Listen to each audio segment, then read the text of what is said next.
Hello everyone, how to Tuts back with another new video, and in this video I'll guide you how to turn on two-factor authentication on BandLab Make Music Online website or application.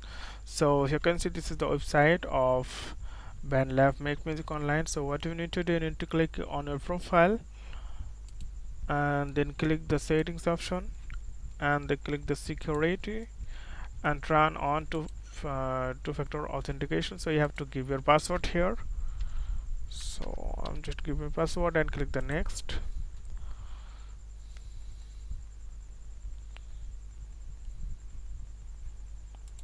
So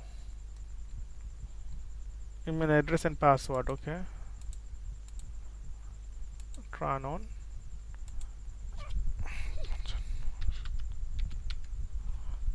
Next.